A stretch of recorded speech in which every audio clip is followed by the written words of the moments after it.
talk about what attracts people to other people, right? So if we're looking at a picture of a man with a chainsaw cutting a tree down, it might get their blood flowing if they're looking at that. This podcast is for informational and entertainment purposes only. It is not a substitute for professional mental health advice, diagnosis, or therapy. Our full disclaimer can be found in the show notes. Enjoy the show. Welcome, everyone, to the Man Up Together podcast. My name is Alex Peskin. I'm here with my lifelong friend and co-host, Bobby Jacobs. Bobby, today we have some good things to talk about because you came over my house with a chainsaw. The way to my heart recently. So I did. Yeah. Anytime I could bring a chainsaw anywhere, that kind of came out weird.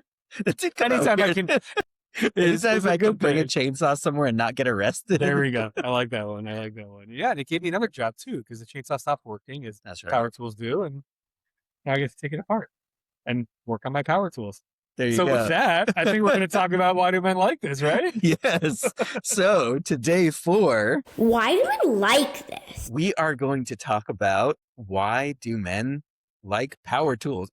Like using power tools. I think we could do why do men like them? Why are power tools associated with men? Why do men have an irrational love for power tools? What's the draw? Yeah. What's the draw? And I think what's even more fun is you can dive even deeper into this and you go to different brands and why different men like different brands. I saw somebody talk about it once as like the Harry Potter houses. And it's like, what house are you going to be in? Are you going to be in the Milwaukee house, the DeWalt house? And I can honestly say I have a rainbow of colors in my shed of different tools. So I don't know that I would be coded into a single house, but why do you like power tools, Alex? Yeah. Why do I like power tools? So I think there's something about doing it yourself, like building. I remember when we moved into our house, none of the closets had nice shelving units or anything in them. So we got a guy to come and give us a quote, and he drew out the specs and this and that and gave us a quote. And it was really high. And I said, I could do this myself. Do that, right. The amount of woodworking experience I had was summer camp one summer where we made stupid little things. But I was like, nothing functional. I can build out entire closets worth of shelves. Right.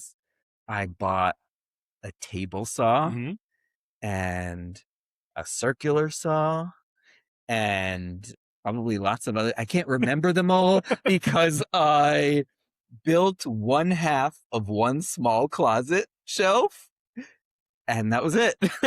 But the idea of it was so cool. Actually, I built a little table for my wife for one Mother's Day. I had our daughter decorate it with bingo dots, which was just one. I just like, there's something about building things, but then the other side, there's something about destroying while you're building. There's a building and a destruction message that we're and I actually think they're connected. Absolutely. While you're building, you're also destroying. Right? Yeah, you're in control. Power. Yeah. They're called power tools. I know it's because you have to hook them up to a power source, but I think it's like a power feeling that comes with it as well. Something your body can't just do itself. I love that. And I think it's 100% true. I grew up in a house where my dad was a contractor. My grandfather was also a contractor. And so I learned. This was in your blood, not just something like, I'm a dumb man. I could make 8 closets. That being said, I am not a carpenter by any stretch of the imagination. A few years ago, I was doing something in a shower upstairs in our house.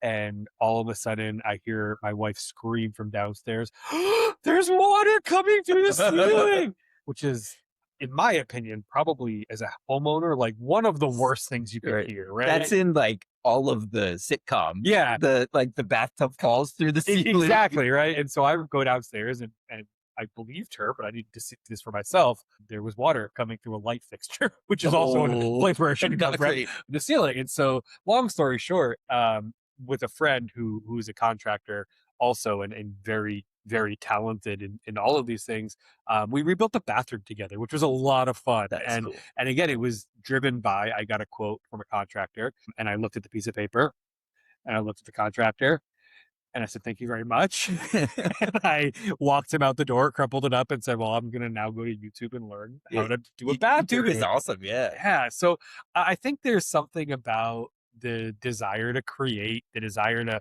oh, I can fix it. I'm the man of the house type of a situation. But listen, this isn't for everybody. I know a lot of men that own one little toolbox and it has the pink hammer in it and the pink screwdriver in it.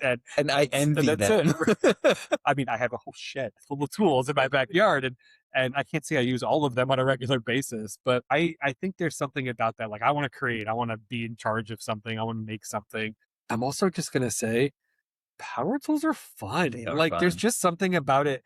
Yeah, chainsaws are dangerous and you should never play with a chainsaw, but also chainsaws are fun. I Yeah. mean, there's something cool about being able I to do chop a tree appreciate, down. right? You came over to help me out and you were doing a few of the limbs and one of the trees, and you looked over and you said, I think you need to use the chainsaw. Absolutely. It's like, again, just the honor. I think everybody in their life should experience And you were right. use of a chainsaw. You were right. I did need to use that chainsaw. So It's I really satisfying.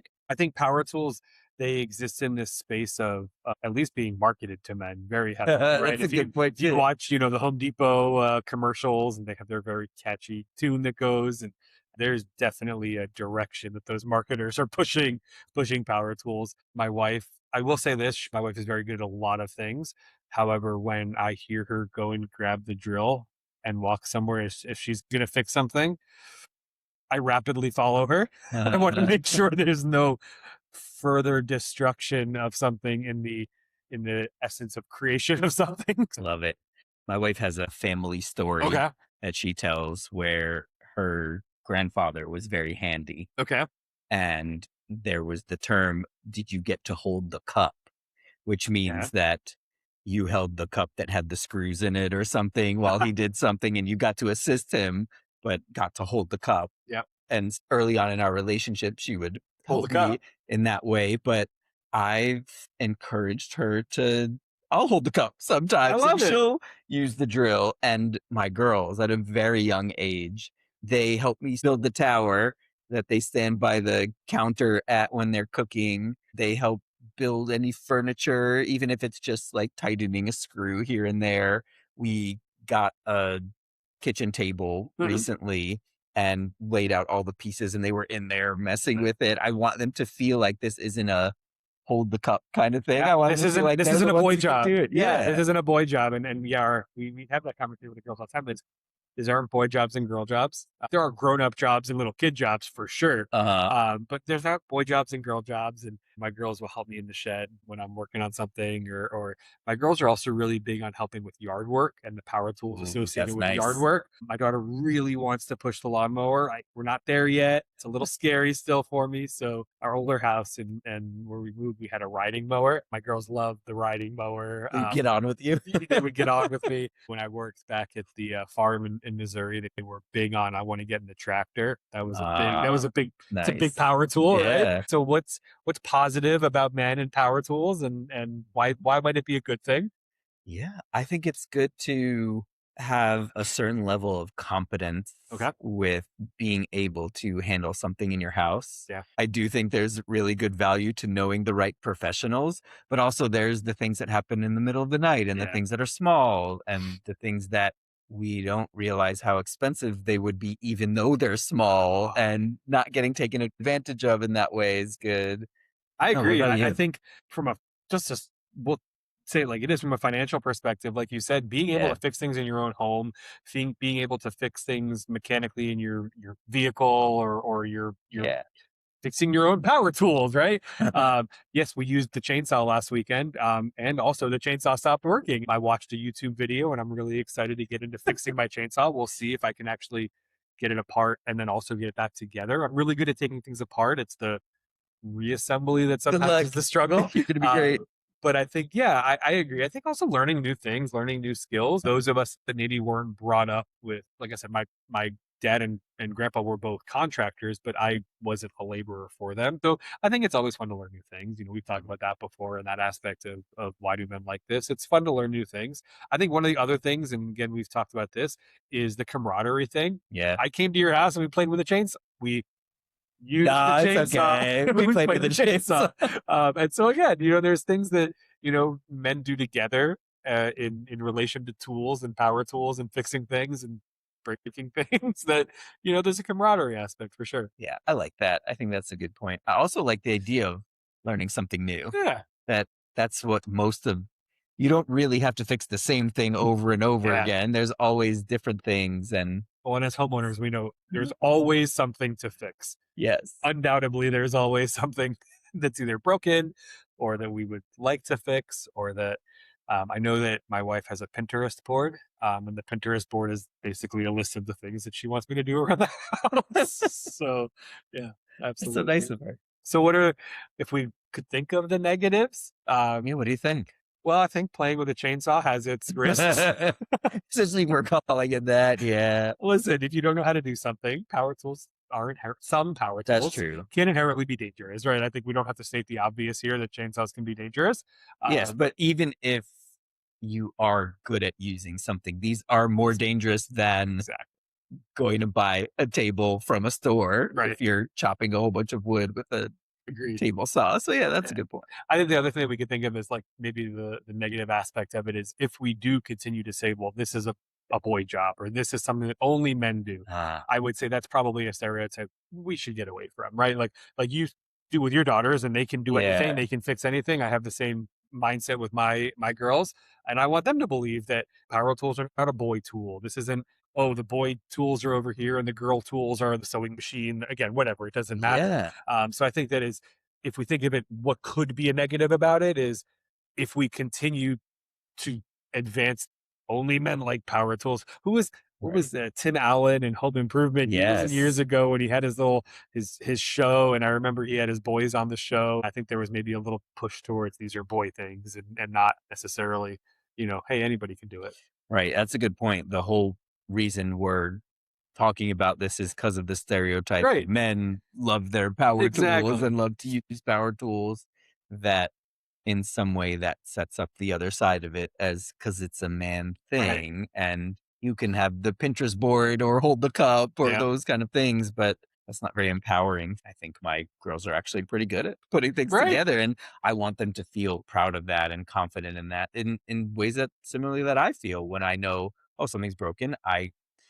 To some extent, I think that I can take a first pass at it Right. before having to find someone else to come into the house. Well, and we do this at the youngest age. I mean, I look at the boy toys in the store and the Mhm. girl toys in the store, and I think maybe we're moving a little bit as a society away from that. But the boy toys have tools in a toolbox, and I'll tell you what, my girls have a toolbox out Same. there with plastic tools and plastic power tools, and I think that there's things that we can do from I would say, foundational perspective to help maybe move away from that.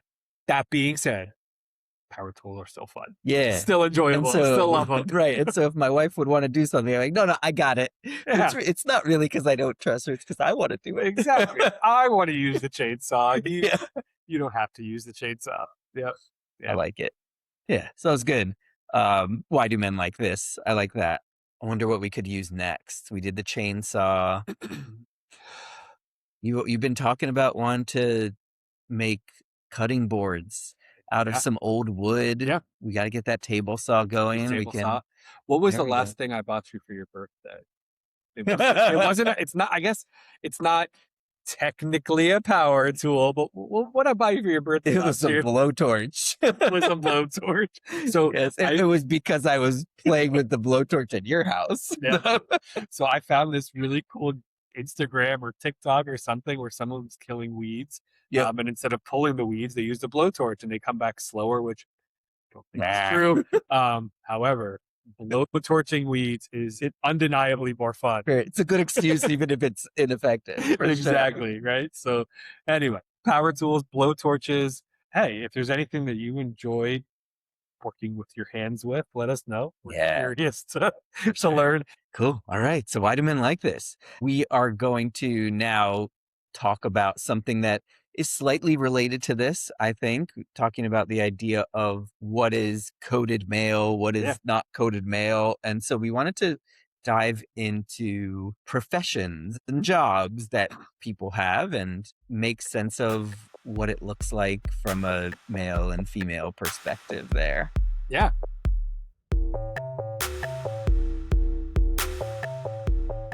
So we're going to start with some data.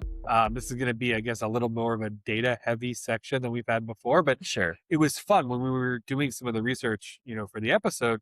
We had thought about this kind of concept of are there male jobs and female jobs? And I think that we said, yeah, I believe that there are jobs that are maybe more coded towards men versus women. And we're going to get into what we think some of those are. But we also wanted to see, well, do the data back up Right. what The we're things that thinking? we would guess are we Yeah. right? And are there some surprises there? And Yeah. so maybe to start with a few that are very aligned to what we Yeah. thought. Just the first two that jumped into my mind were nurses and teachers. Yeah. And so I think we found that nursing, the peak for male nurses was in 2022, where it got slightly above 11%. Close to 90% Yeah. of nurses at the peak of male nurses, which is Right. weird And to now say it that. hovers around 10% male. Right. And so about 90% Of of nurses, nurses are female. And then teachers, it varies by age of the students. The total we found was around 23% of teachers are male. And so that's 77% Right. female. And it actually has been going down slightly. Yeah. I think the 80s was 30% male, 2000s 25, now we're at 23. And so it's going in the opposite direction. Well, and interestingly too, as the students get older, so the grades get higher, there's an increase in the male percentage in the teachers, which was interesting to me. High school was 40% male. Yeah. And so that's still less than half. Right. But it's almost double the total number. And high schools were in that total number. Right. So probably mostly male. I think it was like 5% were kindergarten and And below. below. Yeah. Yeah. Yeah. So the early childhood education was, almost entirely dominated by females. Yeah. I think the thing that we should also say to frame this conversation is that as we look at the overall workforce in the US, it's about 53% male and 47% female. So, and those numbers have changed over time where women are becoming a larger piece of the workforce in the US. We still have more men in the workforce in the US compared to women. However, as we start talking about some of these professions, I think it's interesting to think about some of that. So you talked about nurses, right? And the predominance of nurses being female in the US.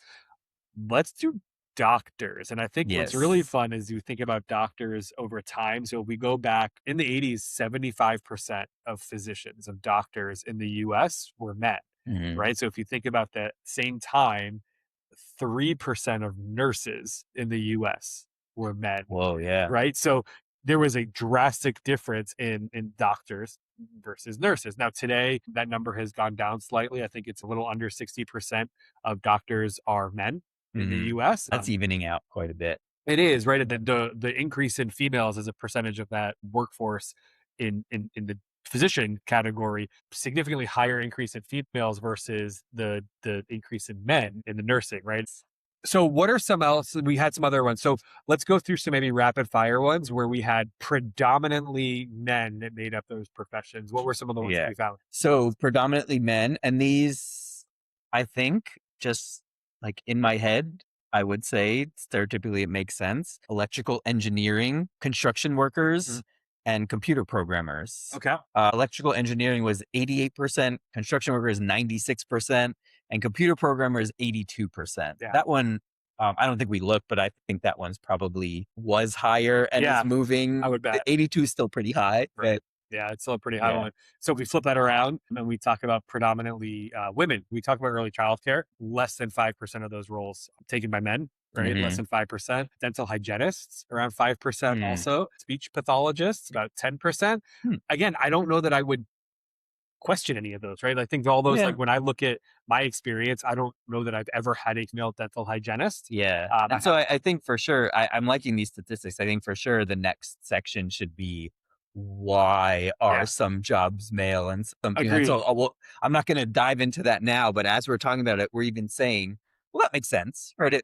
In my head, it makes sense that computer programmers are male. Yeah. In your head, it makes sense that speech pathologists are female. I think it is speech pathologists.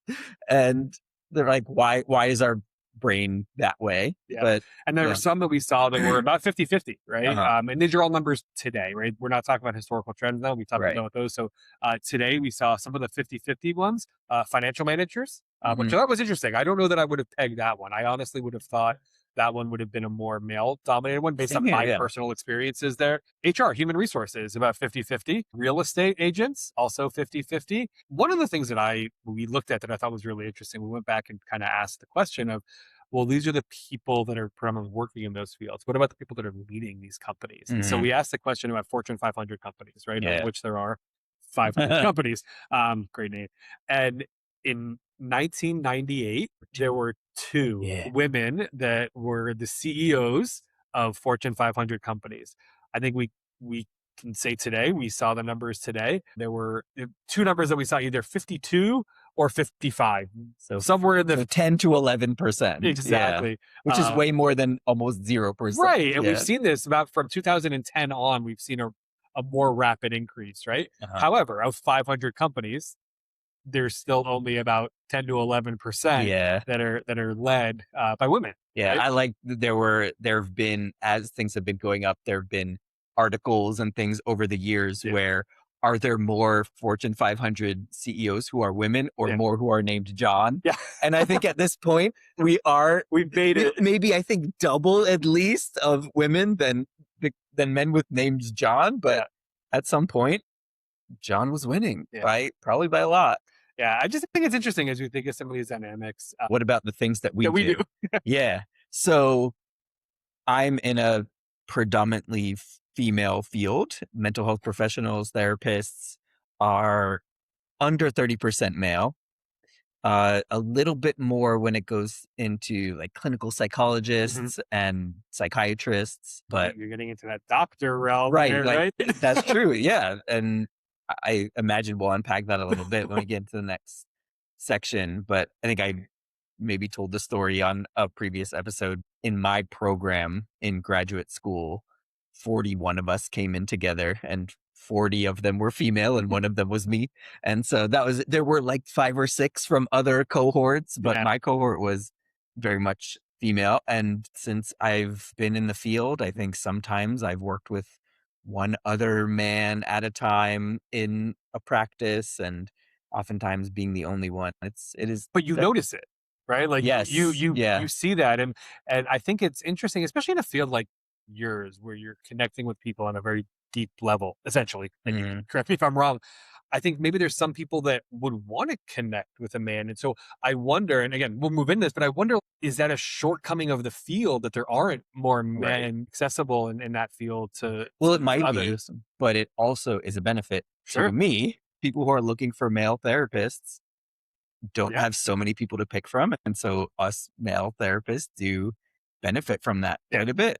But yeah, that's definitely there. What about in your field? Yeah, so we're gonna move like adjacent field. So I'm not a veterinarian. I'm an equine nutritionist. Of the equine nutritionists that I know, there are a handful of men. It is also dominated. The field dominated by women. Now, thinking of beef cattle and dairy nutritionists, it is dominated by males. Which, so again, I think there's an interesting dichotomy which you can maybe break up at some point. Men, horses, women. Right? I think there's some interesting things there. But I'll bring in veterinarians, right? So an adjacent type field. And currently, the statistics would say that 40% of veterinarians, practicing veterinarians, are men, which is a number that is going down. Historically, that number was much, much, much higher. But what's really significantly higher than 50%? Significantly higher than 50%. Okay.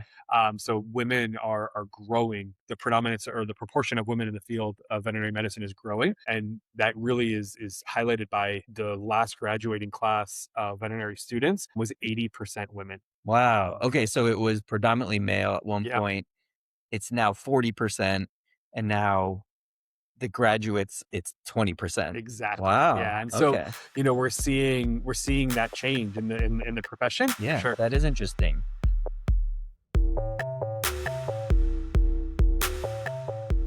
So let's now talk a little bit about why we think some jobs are coded male, why we think some jobs are coded female Yeah. or even just stereotypically in our society. So let's start with ours then. Yeah. You're talking about veterinarians. We're moving from mostly male to 20% of this most recent graduating class being male. Yeah. What do you think it is about veterinarians? What do you think it is about people working with horses instead of cows Sure. that tells you Yeah. this is why it's going this way? So I've sat on a sustainability committee for equine practitioners, equine veterinarians at sustainability being sustainability of the field. And one of the things that we talk about and has been talked about is the compassionate nature of veterinarians. And I think that as we, again, maybe these things are coded men versus women, and should they be is a different conversation. But that compassion oftentimes is highlighted as one of the reasons that women are in the field more, is that there is more of a compassion for the animal. The other thing is there's the earning potential differences that are sometimes there, where men who want to go into medicine sometimes see a greater earning potential in human medicine, whereas women see that as, well, I still love animals, therefore the earning potential isn't what's driving me towards that field.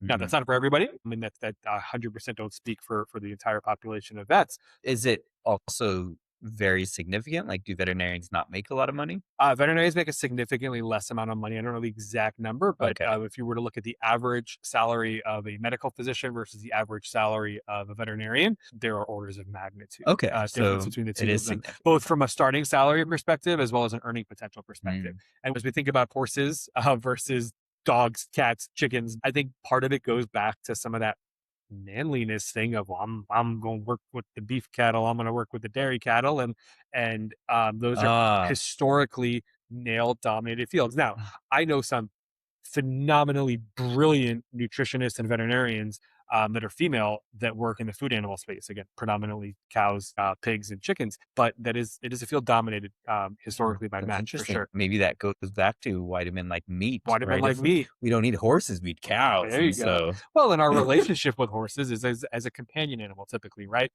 Typically, like dogs and cats, right? yeah. So that sticks to the compassion side It speaks to of the it. compassion And when side. that's how you brought up your field, I was like, well, that makes my answer easy. Therapists. Compassion, If right? we're talking about generally women are coded as more compassionate than men, Yeah. therapists do have to have compassion to do a Yeah. good job. And so that makes a lot of sense that that is something that women are more driven to than men are driven to. I know lots of male therapists who are very compassionate and caring. And one of the things that is actually talked about is the kind of recoding that can happen, especially for someone who's had very negative experiences with very not caring men, to have a therapist who is male who can show it's not all men that are like that. That can be very powerful for a lot Yeah. of people. But also, a lot of people want to work with the thing that they already feel more comfortable with. And so, a lot of those people say, well, I don't know, only want to work with a female therapist. I don't know how comfortable I would be Yeah. with sitting in a room just with a man. Absolutely.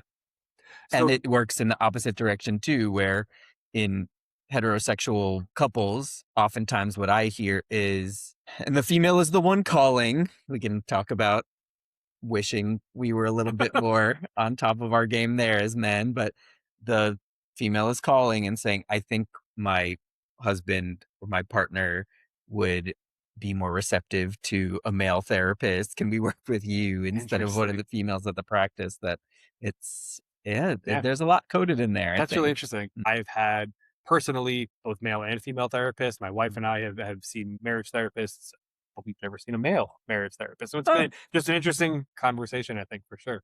So I got a question for you. As we start to think about maybe other professions, yeah. do you remember your first male teacher? And if so, what grade were you in when you had your first male teacher? I think it was third or fourth grade. I think it was fourth grade. So like just the time it took you to answer that right Yeah. there is the answer is Yeah. part of the answer to the question, And right? in fourth grade, we still had, like, it was heavily homeroom based. Right? Yeah, He going. was not a homeroom Okay, teacher. They were not. I don't remember sure. a male homeroom teacher, I think, until sixth grade. Okay, so my first male homeroom teacher was in fourth grade. Okay. The only reason I can answer that so quickly is because I was thinking of asking you the question. did anybody in your life, including yourself at the time, think it was weird that you can remember? I did. I thought it was weird that I had a male teacher. Yeah. I think you were asking the opposite. Like, No, I was asking, did you think it was okay. weird? Yes. Then Yeah. yes. I for Yep. sure thought it was weird. I was like, oh, this is Nick. This isn't what it's Right. I probably thought this isn't what it's supposed to be. Exactly. Yeah. Right. And so I had the same exact thoughts, right? Mhm. And I don't know if anybody else in my life maybe said that also. That was coded into us as fourth graders. I don't know how Yeah. old you are in fourth grade, but that was coded into us as weird male teacher. Like, why is that the case? And so maybe why are teachers, well, maybe we'll answer the question without the word compassion. Why are teachers Yeah. sometimes coded into female versus male? Well, I think what's interesting that can help us answer that question is thinking back to the trajectory that teaching has. Yep. It's 5% or less kindergarten or earlier. And it moves all the way up to 40% in high school and then 50% professors in college, which I think that used to be much more actually. That I think it's connected to the caretaking role where in our society, who raises the children? It Like used that. to be the mother raises the children and the Right. father goes and works, and teaching is some version of raising Absolutely. children and being with children. And that's not what the man is supposed to do. He's supposed to work for the bank and the money and Right. those kind of things. I like that. That's really interesting. Yeah, it's that caretaker perspective, which would speak to the other stat, right? The early childhood, which is dominated by females, and that Right. is Right. But when you're in high caretaking. school, we can, it's a Yeah, little bit whoever. different. And when you're in Yeah, college, it's a little bit different. I think that's Yeah. really interesting to think about it. I did not have another male homeroom teacher. I don't think throughout the rest of my schooling. I had specialty teachers that were male. I Mhm. remember I had a very good science teacher that was a male. I had in high school again, I had a lot more male You had a teachers. bunch of male teachers in high school. Yeah, a lot of male I'd say teachers. probably about 40%. Right around there. Little less than half of my teachers were male. In college, most of my professors were male. Oh, interesting. Which, again, maybe it speaks When to agriculture right. versus others. And Who I knows? was in the psychology and therapy field. And so I think easily more than half of my professors were Were female. female. Yeah. Yeah, interesting. I think it's interesting. So you have a sister who is in the nursing field. Yes. Let's talk about nursing. Why? Again, Yeah. we're probably gonna have a lot of the same things: caretaking, compassion. Why are nurses? Why do we think nurses are Right. So for sure, the caretaking compassion does come into this. I wonder though, if we're trying to get a little bit more cynical here, I wonder if there's a hierarchy feeling to it as well. Yeah. Of the doctor is the expert and the one in charge, and the nurses, at least in my head, like they have to like get down and dirty a little bit They're the more. And subordinates, right? They're the ones who yeah, are being told what to do. I think I would argue, man, nurses couldn't live without them. They're absolutely yeah. critical. And I actually learned a lot about what a nurse really does from my sister when Yeah. she went to school and then They do- practiced as a nurse. they do everything. For a while. They do everything, Everything. and they have to learn so much that is it's not medical school, but it is a lot of medical information that they're learning. It's really intricate. It's not a nurse isn't someone who's really good at putting band-aids on and cleaning up throw up, But they are good at those things. and yet they still do have to do Right. those things. And they can but also read an EKG, and they can also do all right. of those and types. they have to put in the IVs. catheters and the IVs and the breathing tubes. Like there are so many things that they do that are really crucial in the medical field. And I wonder though if it's just coded as, well, you're not as important as the doctor, and so at least back in the day, the man has to Absolutely. be the doctor. Where now the statistics are saying actually women are very much catching up to men in the medical field as doctors are related. But the inverse is not true on the That's nursing true, field. yeah. I would agree with you. I think there's definitely that hierarchy feeling, and I think some of it goes back to just some of the societal things where we see on TV, right? What are some of the shows? Grey's Anatomy, ER. Man, now yes, Grey's Anatomy. There are a number of female doctors that are portrayed in that show, but I would say the majority of the nurses are also female in these TV shows, and so I think there's something to That's interesting. Have you watched Pitt? I haven't. I keep being Yeah. told that I need to watch it. I haven't turned it on. My wife will hear us talking about this and see and told you should watch it. Yeah, I think there are a bunch of male nurses in Pitt. Yeah.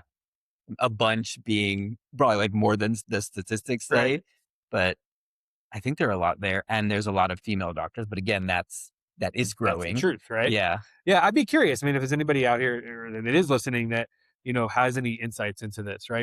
yeah.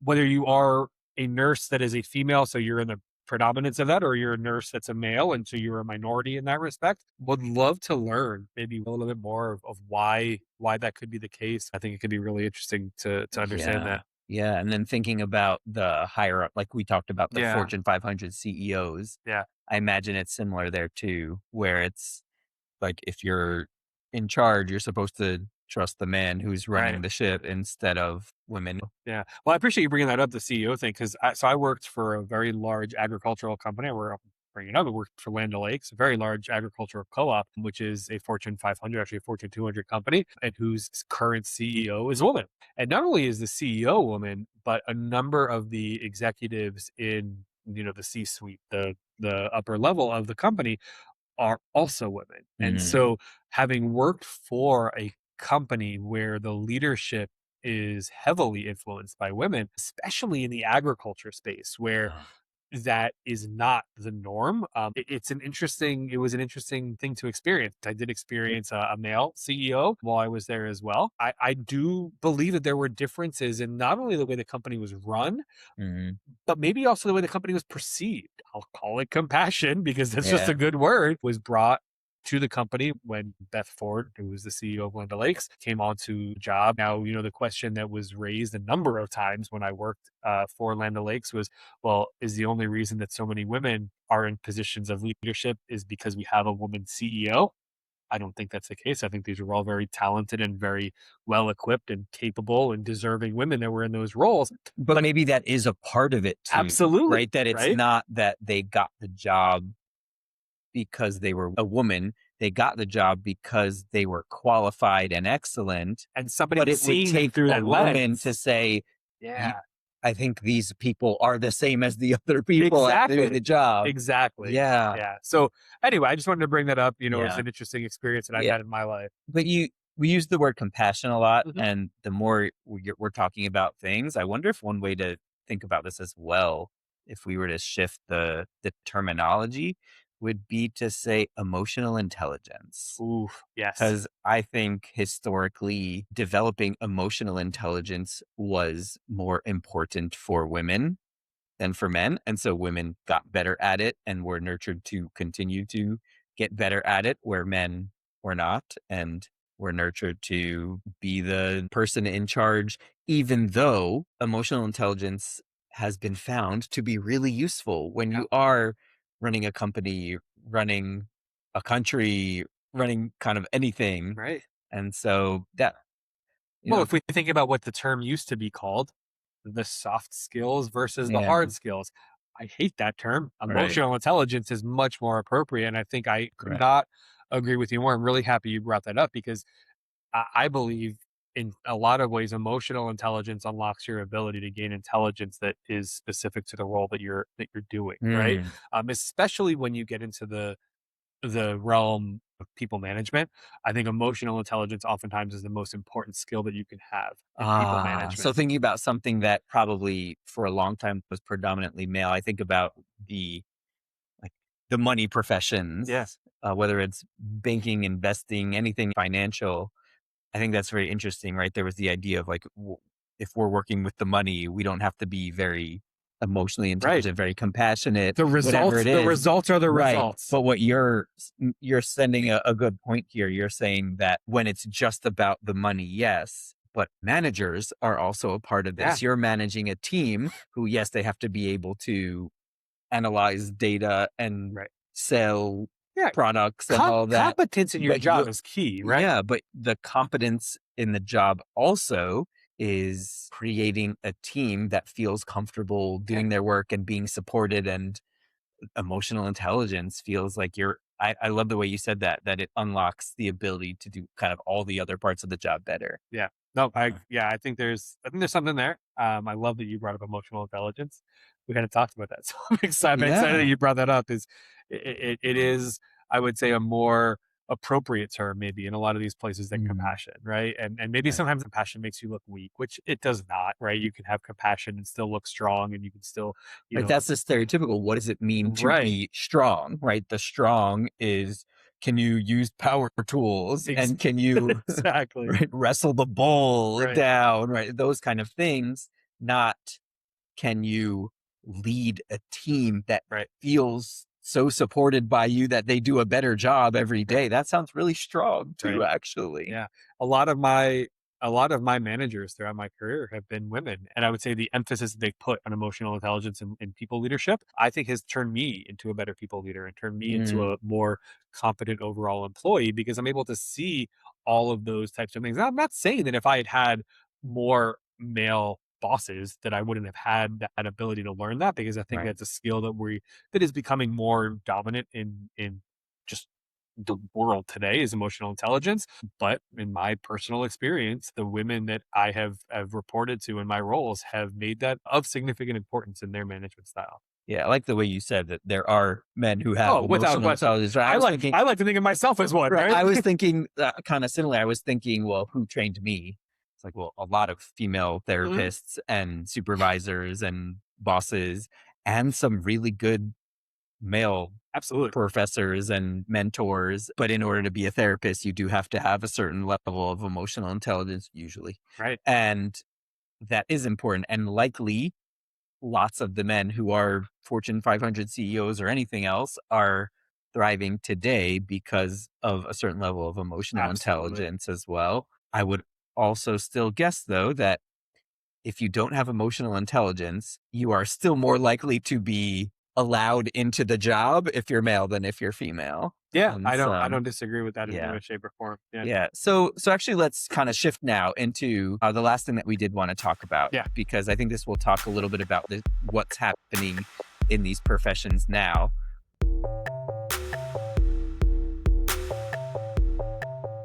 One thing that I wanted to talk about was the rhetoric now. I imagine rhetoric that is also supported by some statistics that employment in young men Mhm. is struggling Yeah. more, especially as it relates to younger women. Mhm. And if we look at the statistics that we've talked about today, I think a lot of it does bear true that nursing has gone up, what do you say, 3% male in the 70s Right. to a whopping 10% now. Teaching has gone from 30% in the 80s to 23% now. But doctors are becoming more and more female. I think you said it's 40% female now, Yep. 60% male. Veterinarians Veterinarians. are Yeah. Already jumping predominantly into female. You're mostly right. female. And so the shifts that we're seeing are happening mostly in the female direction Yeah. where available, but in what I would say are two of the most available jobs, teachers and nurses.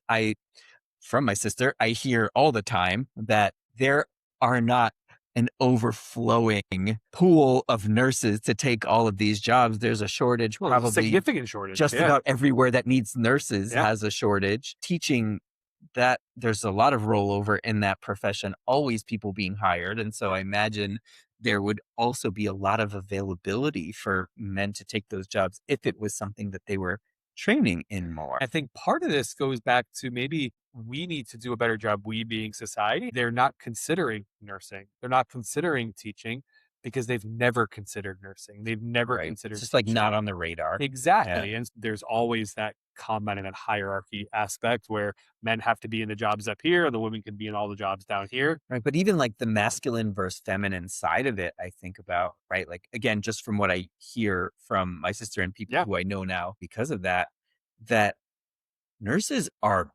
badass, right? It's not just they're like compassionate, like they are in the mess of Yeah. the gunshot wounds and the people who can't be controlled in the emergency room and all of these things that, Yeah.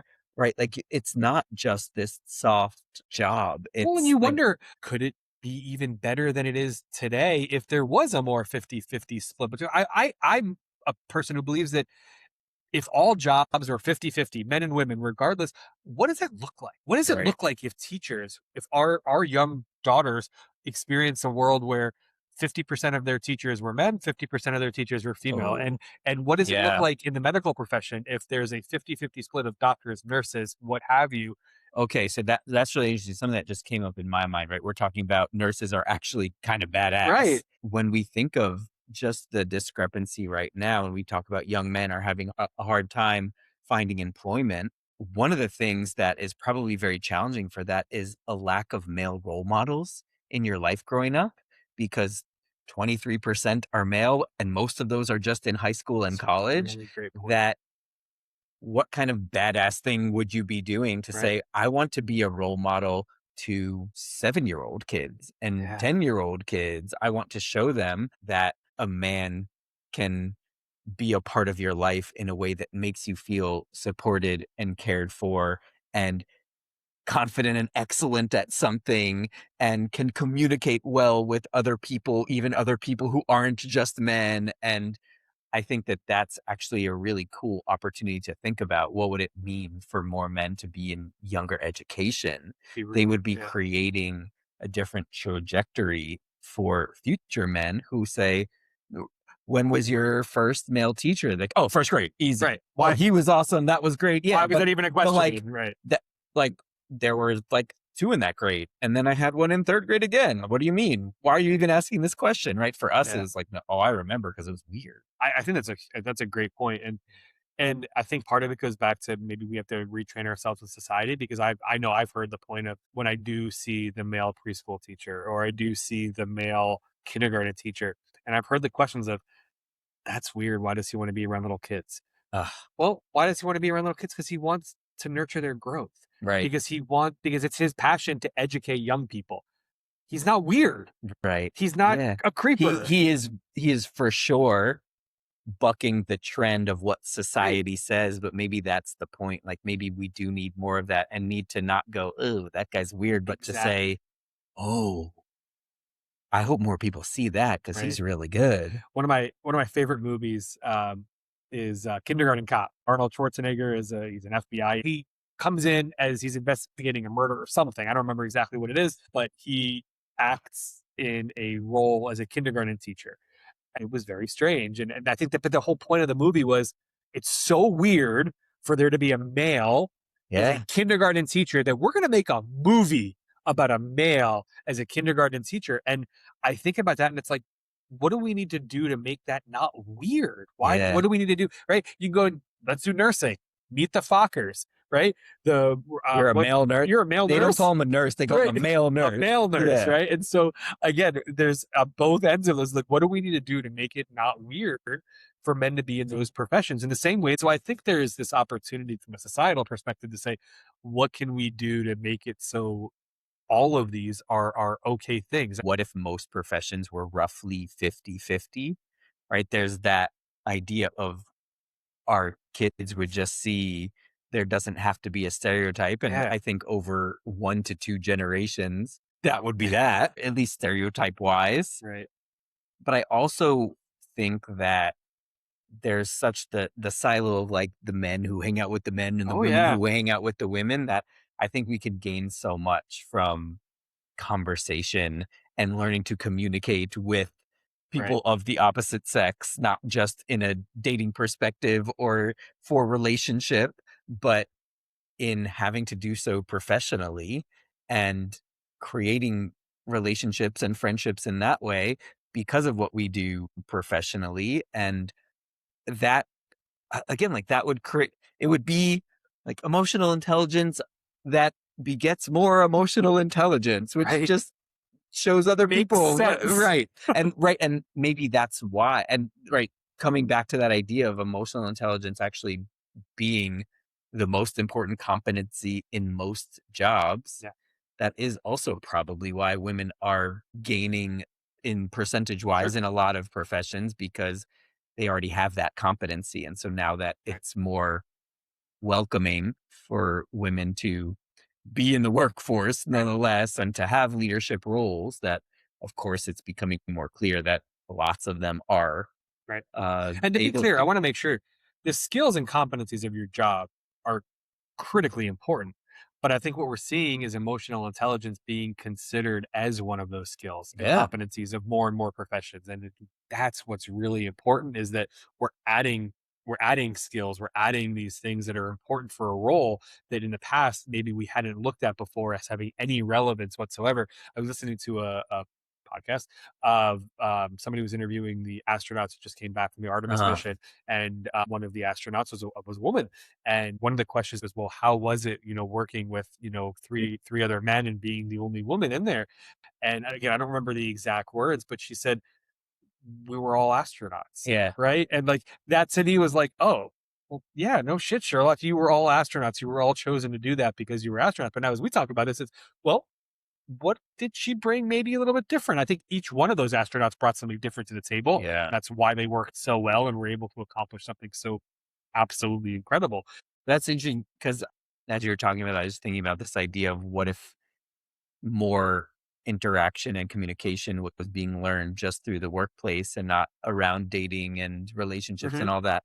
This is probably a deep dive for another episode, but I'm thinking also, if that's something you gain competence in, it likely also leads you to have more successful relationships and more successful dating and creating that part of your life because it's just normal that we know how to communicate with the opposite sex because our coworkers, like, and we don't have to silo off, right? Male and female, that it's Listen, we just, spend the majority of our lives, at least for a portion of our lives, working, right? yeah, And for a certain part of my career, I mean, I spent more of my time with women, people that I work with that were not my wife, right? I mean, I yeah. joked with my old boss and I talked to her on the phone way more than I ever talked to my wife on the phone, right?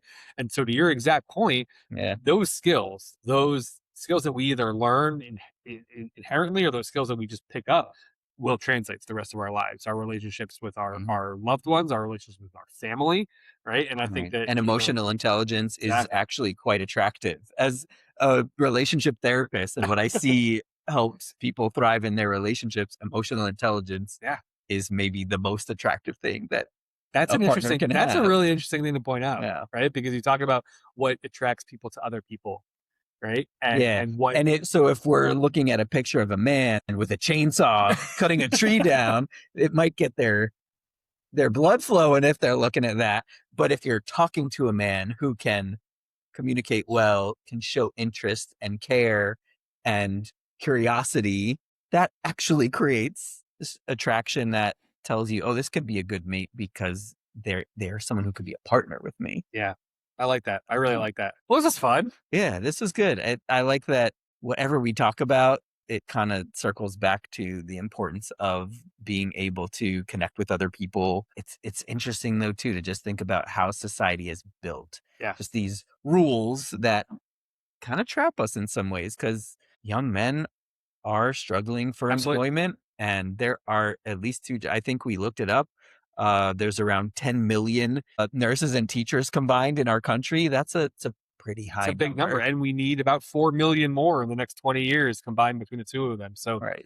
these are not roles that are going away. Yeah. Right? We talk about AI is going to steal your job. I'd love to see AI put an IV in appropriately, right? Or see AI do any of the amazing things that my daughter's teachers do on a daily basis. So Yeah. anyway, I would like to see AI teach and model emotional intelligence. That's one that I think it's gonna maybe that'd be pretty always hard. struggle with. Yeah, right. So Yeah. no, I agree completely on that one. So yeah, interesting stuff. If there's any other jobs that we kind of didn't think about, or if there's any other ways that we didn't think about that, we would love to hear this. Would love to hear maybe if you're a man who is in that kind of struggling to find what your profession is or what Yeah. your future looks like, let's talk about it. Let's learn For about it sure. a little bit. Would love to learn more about that. So Yeah. yeah.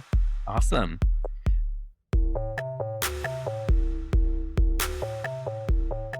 All right. So let's do Ask a Therapist versus Ask a Regular Guy. Yeah, so we got a question in, so appreciate that. And so I'm going to pose the question, and then I'll take a first stab at it. All right. Okay. So the question that we got, timely. So as we transition into summer vacation, summer break, which I'm still cannot believe we're already in summer vacation at this point.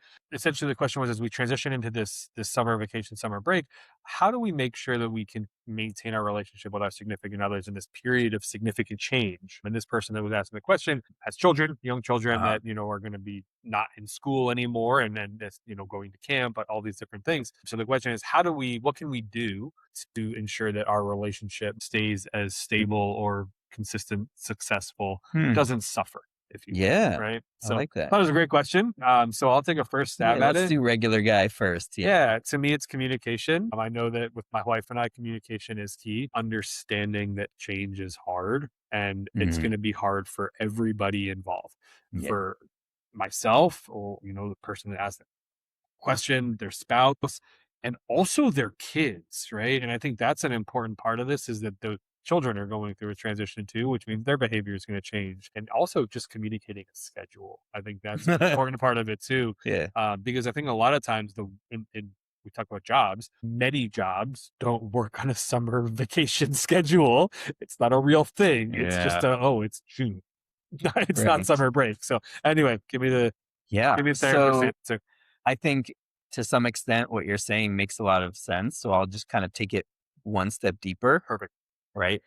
We want to be communicating. We want to be understanding what's going on for other people. But to get a little more specific on that, I like that you brought up the change. There is a lot of change happening. And I think just expecting that things are going to look different can make a lot of sense. And knowing I'm not going to be able to use my resources in the same exact way because physically I have a million things that I'm juggling, but also emotionally, I'm not dealing with children who are as intellectually stimulated all day and on their regiment every Monday, Tuesday, Wednesday, Thursday, Friday. This is what it's like. And they're not doing something wrong.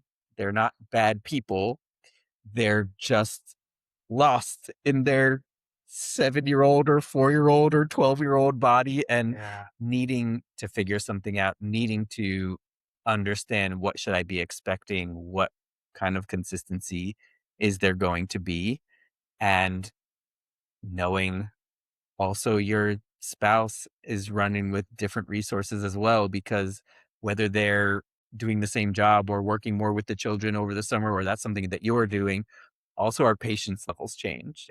And our stress levels change because work doesn't get easier, or the thing you have to do over the summer that's a little different might actually be even harder for you because things are changing as well. Just being able to understand what actually is changing for everyone. There is something harder, even though here we think of the idea of summer being more fun.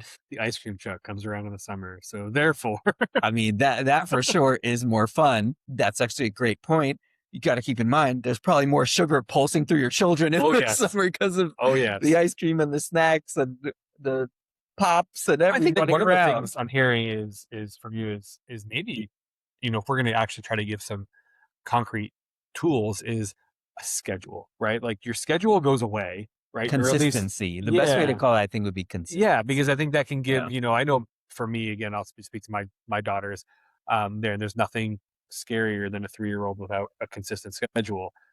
What do we want to do now? Oh, what do you mean? Exactly, right? So yeah, I think that I agree with you, and I appreciate the insight and the thought around some of those things. And so, any more questions for regular guy and a therapist? Let us know. So thank you everyone for listening, as always. And you can find us. If you got questions, if you got comments, if you're listening to this episode and saying, I feel like you're completely missing something important about these professions or power tools or kids over the summer, please contact us. You can comment on YouTube. You can email us questions at manuptogetherpodcast.com. We're on Instagram at manuptogetherpodcast. All those are good ways to find us. And again, we'd love if you have any questions for a regular guy and a therapist. We're good to go. We're good to go. Appreciate it. We'll see you next week when we man up together.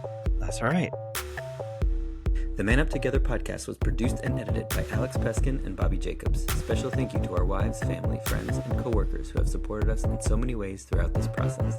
You can find us on Instagram at Man Up Together Podcast, and you can email us at questions at manuptogetherpodcast.com.